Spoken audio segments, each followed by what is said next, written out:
Hello, good morning बच्चों। BA B Ed second year history के अपने इस क्लास में आप सब बच्चों का स्वागत है। तो भाई हमने पिछली क्लासों में अपना कौन सा टॉपिक पूरा किया था? पूरा किया नहीं है, थोड़ी सी चीज़ें उसकी रह गई थी। वो है क्रांति, अमेरिका की क्रांति, अमेरिका का स्वतंत्रता संग्राम, उसकी क्रांति। तो उसकी जैसे कि जो चीज़ें रही थी, जिसके परिणाम देखना था। परिणाम भाई देखो, जो कारणों में ही उसके परिणाम छुपे हुए थे। हमने देखा कि क्रांति में अमेरिकी बस्तियाँ थी ना, उनकी विजय हो जाती है, वो जीत जाते। 13 बस्तियों का जो प्रकाशित उनकी एकता ने, उनके समन्वय ने क्या कर दिया था ना, और विदेशी यूरोपीय देशों के सहयोग ने, जिसमें फ्रांस था, स्पेन था, स्वीडन था, इन देशों के सहयोग ने इन अमेरिकी बस्तियों को एक प्रकार से जीत दिलवा दी थी। ठीक है। तो भाई परिणाम सबके ऊपर ही पड़ेगा। जैसे कि अगर हम अमेरिकी बस्तियों का देखें तो हम एक परिणाम में एक नंबर पे लिखेंगे, एक स्वतंत्र राष्ट्र का क्या होता है, उदय हो जाता है। ठीक है। अब स्वतंत्र राष्ट्र कौन था? इन 13 बस्तियों को मिला के जो राष्ट्र बना था अमेरिका, ठीक है, उसका उदय होता है। और एक प्रकार से उसका नया संविधान बनता है, और उस संविधान में जो है ना बहुत अच्छी अच्छी बातें ऐड की जाती है। कौन सी बातें? अधिकार दिए जाते हैं, स्वतंत्रता दी जाती है नागरिकों को, सामान्य नागरिकों को। और दूसरा पॉइंट हम इस प्रकार से लिख सकते हैं कि धर्मनिरपेक्ष राष्ट्र की जो है ना, पंथ निरपेक्ष कह सकते हैं अपने भारत के संदर्भ में, तो वहाँ पे है धर्मनिरपेक्ष राष्ट्र की स्थापना की जाती है अमेरिका में। ठीक है। और अगर हम ब्रिटेन के सेंस में देखें परिणाम क्या होता है, तो भाई उसका तो धंधा चौपट हो चुका होता है, क्योंकि ये अमेरिका धंधा चौपट हो जाने का मतलब यहाँ पर ये है कि ब्रिटेन ने अपने उपनिवेश स्थापित किए। ठीक है। अब उपनिवेश स्थापित कर दिए, इसका मतलब वो उनसे लाभ तो प्राप्त करेगा, उनमें उसने वहाँ पे पैसा लगाया है। परंतु क्या था ना, इंग्लैंड ने उपनिवेश स्थापित करने के बाद में क्या किया, उनका शोषण करना चालू कर दिया था। जिसके बदौलत फिर इन क्या किया, इन उपनिवेशों ने इंग्लैंड के खिलाफ एक प्रकार से विरोध का झंडा खड़ा कर दिया था। और ये परिणाम निकला फिर इन बस्तियों का आज़ादी का परिणाम निकला। ये बस्तियां आज़ाद हो जाती है, एक नए राष्ट्र के रूप में इनका उदय होता है। और इस प्रकार जो इंग्लैंड की वाणिज्यवाद की नीति होती है ना, उसका परित्याग करना पड़ता है उसको। वाणिज्यवाद की नीति का परित्याग इंग्लैंड को करना पड़ता है। अगर हम ऐसे देखें कि ब्रिटेन में क्या राजा कौन था, जॉर्ज तृतीय नाम का राजा था। ठीक है। तो वो भाई थोड़ा सा एक प्रकार से निजी स्वार्थ थे उसके बहुत ज्यादा। ठीक है। निजी, उसके अपने निजी स्वार्थों के कारण उसको क्या करना पड़ता है, अपने पद से त्याग पत्र देना पड़ता है। उसके व्यक्तिगत जो हित थे ना, व्यक्तिगत स्वार्थ थे ना, वो खत्म करने पड़ते हैं उसको। तो जॉर्ज तृतीय का व्यक्तिगत एक प्रकार से उसकी आज़ादी खत्म हो जाती है, उसका उसको छोड़ना पड़ता है अपना पद। और जो लॉर्ड नॉर्थ था, वो कौन था, राष्ट्रपति था, उसका तख्ता पलट हो जाता है, उसकी सरकार गिर जाती है। ये परिणाम निकलता है ब्रिटेन के संदर्भ में। उसके जो एक प्रकार से अर्थव्यवस्था थी ना इंग्लैंड की, वो चौपट हो जाती है। पूरी तरह से चौपट नहीं होती, थोड़ा बहुत तो प्रभाव पड़ता ही है उसके ऊपर, क्योंकि एकदम से 13 बस्तियों ने एक प्रकार से आज़ादी ले ली थी इंग्लैंड वालों से, तो उनको प्रभाव पड़ा था उसके ऊपर। और अगर हम फ्रांस के संदर्भ में देखेंगे, फ्रांस भाई देखो, सप्तवर्ष युद्ध हुआ था 1756 से 63 के बीच में। तब क्या होता है, ये इंग्लैंड हरा देता है फ्रांस को। और तब जिसके कारण क्या होता है, जो फ्रांस होता है ना, वो भाई अपनी हार का बदला लेने के लिए सिर्फ मौके की ताक में रहता है कि कब मैं अपनी हार का बदला लूं। तो मौका मिलता है, मौका देते हैं इनको। कौन देता है? अमेरिकी बस्तियां देती है। और इसे क्रांति में, इस युद्ध में फिर क्या होता है, फ्रांस जो है ना क्या करता है, 1778 में इन बस्तियों के साथ में समझौता करता है। और उस समझौते के परिणाम स्वरूप फिर जो युद्ध होता है, 1781 में युद्ध होता है। और कौन सा युद्ध होता है? उस युद्ध में क्या होता है, वो यार्क टाउन का युद्ध होता है। ठीक है। और 1781 में यार्क टाउन युद्ध में क्या परिणाम होता है? परिणाम आता है अमेरिकी बस्तियों के और फ्रांस के साथ आता है। परिणाम क्या आता है? क्योंकि वहां पे जो इंग्लैंड था ना, इंग्लैंड का कौन था सेनापति? कार्नवालिस, लॉर्ड कार्नवालिस है, जो कालांतर में कहाँ आएगा, अपने भारत में आएगा, क्या बन के? गवर्नर जनरल बन के आएगा। तो गवर्नर जनरल जो भारत में बन के आता है बाद में भाई, वो 1781 में अमेरिका के स्वतंत्रता संग्राम में भागीदार रहा था। क्योंकि क्या होता है ना कि अमेरिकी सेनापति कार्नवालिस को अमेरिकी बस्तियों के सामने क्या करना पड़ता है, सरेंडर करना पड़ता है, आत्मसमर्पण करना पड़ता है। और अपनी हार जो है ना वो कबूल करनी पड़ती है। तो ये रहता है अमेरिकी क्रांति का और ब्रिटेन के बीच युद्ध का परिणाम। और फिर जैसे कि फिर वहाँ से कॉर्नवालिस को निकाल दिया जाता है इंग्लैंड से, और भारत भेज दिया जाता है। और अमेरिकी बस्तियां जो है ना फिर अपने आज़ादी में मतलब मसरूफ हो जाती है भाई, और अपने संविधान बनाने लग जाती है वो अमेरिकी बस्तियां। ये चीज़ें रही थी अमेरिकी क्रांति के मुख्य घटनाओं का। और फिर परिणाम में जैसे कि एक स्वतंत्र राष्ट्र का उदय हो गया। ठीक है, अमेरिका का, और धर्मनिरपेक्ष राष्ट्र बन गया अमेरिका। ठीक है, वाणिज्यवादी की नीति किसने खत्म कर दी है? ब्रिटेन वालों ने। ठीक है, जॉर्ज तृतीय ने व्यक्तिगत हित समाप्त कर दिए हैं। ठीक है, लॉर्ड नॉर्थ था, उसने क्या किया? पद से त्याग पत्र दे दिए। ठीक है, फ्रांस को भी फायदा हुआ था। ये परिणाम में हम लिख सकते हैं पॉइंट टू पॉइंट बना के अमेरिका की क्रांति में। आज जो हम नया टॉपिक चालू करेंगे भाई, उस टॉपिक का नाम है हमारा औद्योगिक क्रांति। औद्योगिक क्रांति। तो औद्योगिक क्रांति का मतलब क्या होता है? औद्योगिक क्रांति, जैसे इसके नाम के अंदर ही जो है ना, इसका अर्थ थोड़ा सा छुपा हुआ है। औद्योगिक क्रांति, इसका मतलब उद्योग धंधों में क्या हुआ था ना? विकास हुआ था। उद्योग धंधों का भी अपना समय आता है, जैसे कि हर किसी वस्तु का, हर किसी इंसान का, व्यक्ति का समय आता है ना। तो हर किसी का मतलब एक प्रकार से कार्य हम जो करते हैं ना, रोजगार करते हैं, उसका भी समय आता है। तो उद्योग धंधों में जो क्या हुआ ना, 18वीं शताब्दी के उत्तरार्ध में काफी विकास हुआ था। तो अगर हम दो लाइनों में इसकी परिभाषा जो है ना पूरी करें, इसकी औद्योगिक क्रांति की, तो इसमें हम इस प्रकार से लिखेंगे कि जो उत्पादन में और विनिर्माण की जो वस्तुएं थी ना, उनमें जो परिवर्तन हुआ था, और जो कि जो कार्य अब तक हाथ से किए जा रहे थे, उन कार्यों का स्थान अब किसने लिया? मशीनों ने ले लिया था। तो इसको क्या कहा गया? औद्योगिक क्रांति कहा गया था। कहने का मतलब कि अब तक जो कार्य हाथों से किए जा रहे थे, किसानों के द्वारा, श्रमिकों के द्वारा, अब वो कहाँ, अब वो कौन करेगा? मशीनें करेगी। तो मैंने थोड़ा सा इनको एक पॉइंट टू पॉइंट बना के चीजें लिखी है कि औद्योगिक क्रांति के दौरान जो परिवर्तन हुए थे, एक प्रकार के लिए थोड़ा सा ऊपर ऊपर से देखते थे, फिर उनको डीपली देखेंगे चीजों को। कौन कौन से परिवर्तन हुए थे, परिवर्तन या उसमें सुधार हुए थे। ठीक है, तो भाई जैसे जो काम पहले मजदूरों के द्वारा, श्रमिकों के द्वारा हाथों से होते थे, अब उनका स्थान मशीनों ने ले लिया था। ठीक है, और मशीनों को भी चलाने के लिए वाष्प चालित मशीनों का वाष्प चालित यंत्रों का इस्तेमाल किया जाने लगा था। ठीक है, और उसके बाद में आता है इस्पात की मांग पूर्ति भी बहुत ज्यादा बढ़ गई थी। इस्पात की मांग पूर्ति बढ़ जाने से फिर क्या हुआ? इस्पात के कारखाने थे ना, वो स्थापित किए जाने लग गए थे, और पूंजी का उपयोग बढ़ गया था। कृषि कार्यों में भी जो है ना मशीनें आ गई थी। अंतरराष्ट्रीय व्यापार, थोड़ा सा पॉइंट पॉइंट एक बार पढ़ लो। ठीक है, फिर अब देखो क्या होता है। औद्योगिक क्रांति का मतलब ये होता है, जैसे कि पहले भाई खेती में जो है ना, सिर्फ किसान है, घर का पूरा परिवार जो है ना लगा पड़ा है। घर में अगर 5 सदस्य हैं, 6-7 सदस्य है ना, तो सारे के सारे 2 बीघा जमीन है, तो उसमें सारे के सारे लगे हुए हैं। परंतु उपज जो परिणाम है जो है ना, वो उतना ही मिल पा रहा है, जो कि अगर दो लोग लगेंगे खेती करने में, तो जो परिणाम आएगा, जो पैसा मिलेगा जो है ना, वो चाहे 7 जने लग जाओ या 2 जने लग जाओ, आपको जो परिणाम है, जो पैसा है, वो उतना ही मिलेगा। तो अब क्या हो गया परिवर्तन? अब यहाँ पर ये आया था भाई कि अब मशीनें आ गई थी। ठीक है, और अब मशीनें खुद चल के थोड़ी आई है, कोई लेके आया उनको। ठीक है, अब मशीनें आई है, चलो ठीक है, कोई लेके आ गया। कौन लेके आया? लोगों ने तो बनाई है मशीन, लोगों ने ही तो आविष्कार किया मशीनों का। ठीक है, अब मशीनों को भी चलाने के लिए कोई चाहिए होगा। कौन? वही बात है, लोग चाहिए होंगे। अब क्या होता है ना कि मशीनों को चलाने के लिए भाप की शक्ति होती है ना, भाप की शक्ति मतलब एक प्रकार से इंजन वगैरह होते हैं, भाप की शक्ति। जैसे मैंने यहाँ पे लगा, वाष्प चालित यंत्रों की सहायता से किनको चलाया जाता? मशीनों को चलाया जाता था। अब ये बात हो गई थी। अब अगर हम थोड़े थोड़े अलग अलग सेंस में देखें कि इन मशीनों के द्वारा क्या क्या हुआ था, तो भाई जैसे कृषि कार्यों में भी जो है ना मशीनों के आ जाने से काफी परिवर्तन हुआ था। अब एक बात सोचो कि कोई नगर है, ठीक है, वो चलो गांव है, ठीक, गांव से वो नगर बन गया। अब नगर में नई नए परिवर्तन आए, नई नई जो है ना एक प्रकार से मशीनें आई है, कारखाने स्थापित हुए हैं, उद्योग धंधों में परिवर्तन हुआ है, उद्योग धंधों का विकास होता रहा है। तो इससे फिर एक प्रकार से उस नगर का पड़ोसी राज्यों के सामने क्या होगा? वर्चस्व बढ़ेगा। वर्चस्व बढ़ेगा, और जो विदेश की शक्तियां हैं ना, उसके सामने उसका रुतबा जो है ना एक प्रकार से अच्छा होगा, और वो जो है ना हाईलाइट होने लग जाएगा वो देश।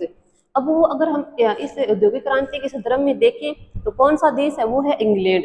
इंग्लैंड में सबसे पहले औद्योगिक क्रांति जो है ना वो आती है भाई, और बाद में जो है ना यूरोप के अन्य देशों में धीरे धीरे करके क्रांति आती है। क्रांति का मतलब ये नहीं था कि ये लोग लड़े थे, ठीक है, खून खराबा हुआ था और एक प्रकार से युद्ध हुए थे, ऐसा कुछ नहीं था। क्रांति का मतलब ये था कि जो एक प्रकार से सेक्टर कितने होते हैं? 3 सेक्टर होते हैं, एक तो कृषि का होता है, एक उद्योग धंधे का होता है, एक सेवा सेक्टर होता है। ठीक, कितने सेक्टर? 3 सेक्टर होते हैं, कृषि, उद्योग धंधे और सेवा सेक्टर। ठीक है, तो बीच वाला जो था ना उद्योग धंधे वाला सेकंड सेक्टर, द्वितीय सेक्टर जिसको बोलते हैं, उसमें परिवर्तन हुआ था, उसमें सुधार आए थे, उसमें बहुत ज्यादा विकास हुआ था। और द्वितीय सेक्टर कौन सा है? अपना उद्योग धंधों वाला है। ये बात हो गई।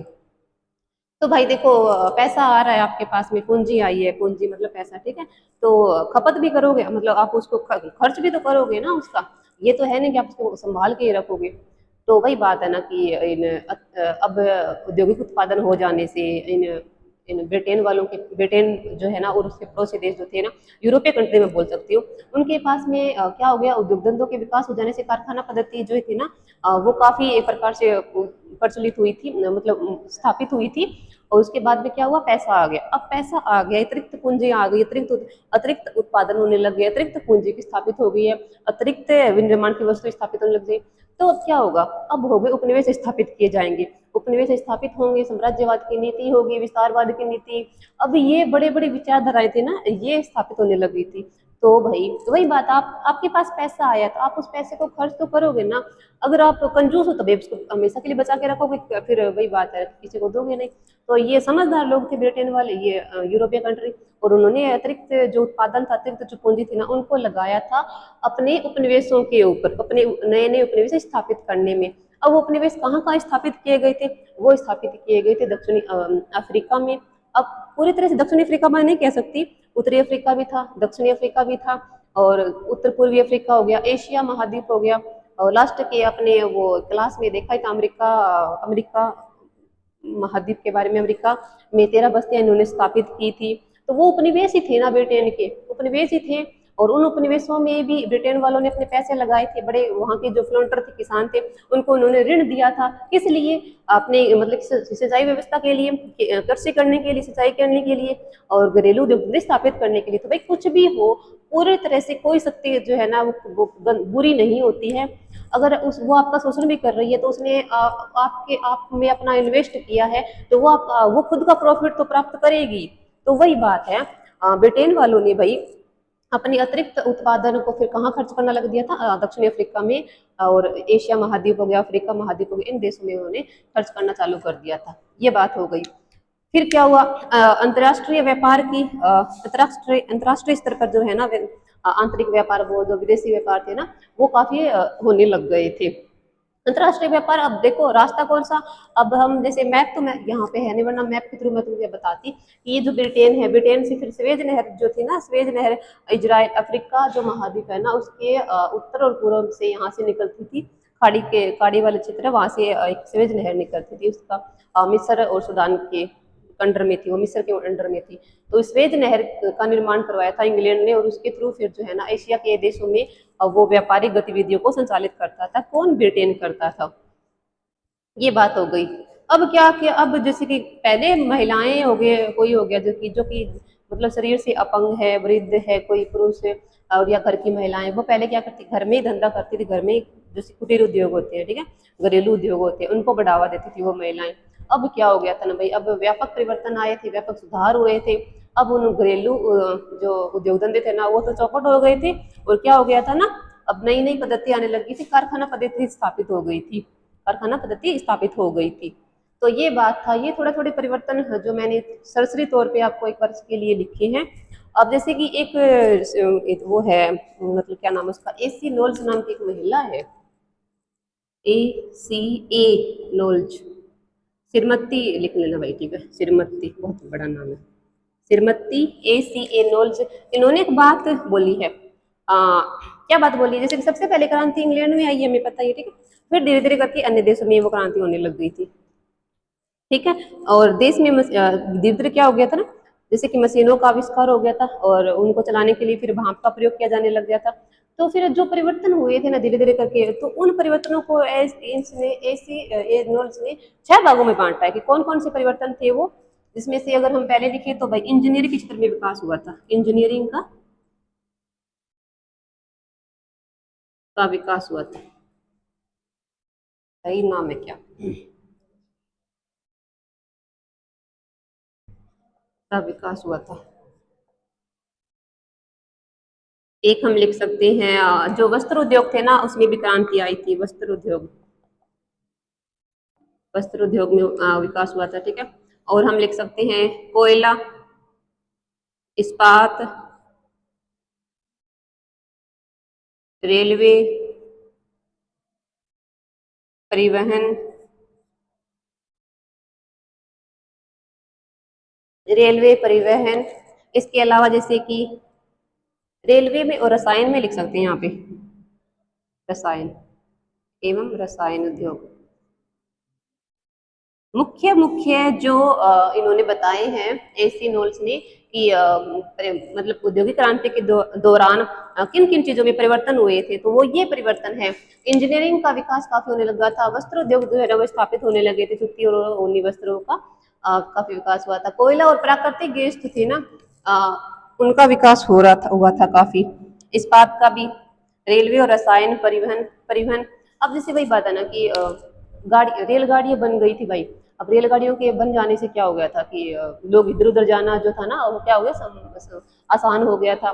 व्यापारिक गतिविधियों को संचालित करना आसान हो गया था। व्यापार जो है ना पहले जैसे कि 6-6 महीने लगते थे। जहाज के जल मतलब जल मार्ग था, जल मार्ग के थ्रू जहाज जो है, जहाज में बैठकर लोग एक प्रकार से लोगों का कारवां जो था ना वो जाता था, एक जगह से दूसरी जगह जाता था, सामान लेके जाते थे। तो काफी नुकसान था पहले। क्या नुकसान था, जैसे एक नाव पे सवार हुआ एक कारवा, कारवा मतलब होता कुछ लोगों का समूह, जिसमें से 20-25 लोगों का समूह होता, उसको कारवा बोला गया था। तो अगर इंग्लैंड से एक जहाज में बैठकर एक कारवा निकला है और फिर वो अगर एशिया के किसी देश में जाना है उसको था, तो उसको काफी मतलब साल भी लग सकते थे। 6 महीने मैं कम बोल रही हूँ, ज्यादा लग जाते थे, साल 1.5 साल लग जाते थे। तो तब तक अगर कोई वस्तु लेके जा रहा है वो, ठीक है ठीक है, तो वो क्या होगी, वो खराब हो जाएगी। और कभी कभी जैसे उस यात्रा के दौरान क्या हो गया ना, उस यात्रा के दौरान लोगों उस कारवे को जो है ना काफी समस्याओं का भी सामना करना पड़ जाता था। आंधी भूचाल हो गई, कोई प्राकृतिक आपदा तो हम बोल सकते हैं। इसके अलावा भी काफी घुसपैठ लोग हो गए, लूट खसोट करने वाले लोग, जो चोरी डकैती करने वाले लोग, कोई भी डाकू वगैरह हो सकते हैं, उनका भी सामना करना पड़ सकता था। तो अनेक अनेक जो है ना समस्याएं इन कारवे को झेलनी पड़ती थी। अब क्या होगी, रेलगाड़ियां आ गई थी। अब रेलगाड़ियों में बैठ के लोग आराम से एक जगह से दूसरी जगह जाते थे और अपने सामान को भी ले जाते थे। तो वही बात है, परिवर्तन जो है ना काफी बड़े स्तर पर हुआ था और बहुत ही अच्छा परिवर्तन हुआ था ये। और एकदम से तो ये हुआ नहीं था, एकदम से तो ये हुआ नहीं था, धीरे धीरे हुआ था। सबसे पहले अपने ब्रिटेन में हुआ है, और उसके बाद में फ्रांस में, स्वीडन, डेनमार्क, इन यूरोपीय कंट्रियों में हुआ था। ये बात थी। जैसे कि अगर औद्योगिक क्रांति के कारणों को हम पढ़ेंगे ना, तो औद्योगिक क्रांति में कारणों को हम राजनीतिक कारण अलग थे, इसके सामाजिक कारण अलग थे, प्रशासनिक कारण अलग थे, वो चीजें हम देखेंगे। और इसके अलावा जैसे कि मुख्य रूप से जैसे अगर कृषि कृषि में इसके सुधार देखने हमें एक प्रकार से व्यावहारिक जो जो होता है ना उसमें हमें सुधार देखने हैं। ये बात थी। ठीक है बच्चों, thank you for watching this video. और इस टॉपिक को हम थोड़ा सा मैंने थर्सडे टॉपिक पर से समझाए चीज़ों को, ताकि समझ में आए। कल से ना इनको अब डीपली चीज़ें पढ़ेंगे। डीपली पढ़ने का मतलब ये होता है कि औद्योगिक क्रांति के कारण पढ़ने हैं, औद्योगिक क्रांति के प्रभाव पढ़ने हैं, किन किन क्षेत्रों से ये प्रकार से औद्योगिक क्रांति उदय हुई थी और किन किन क्षेत्रों में इनका प्रभाव व्यापक पड़ा था, और इंग्लैंड में ही क्यों ये क्रांति जो है ना इतनी व्यापक प्रभावशाली जो है, मतलब इंग्लैंड में ही क्यों सबसे पहले ये औद्योगिक क्रांति आई थी और उसके परिणाम स्वरूप अन्य देशों पर इसका क्या प्रभाव पड़ा था, और वो चीज़ें हम देखेंगे बच्चों कल की क्लास में। चलो ठीक है, थैंक यू।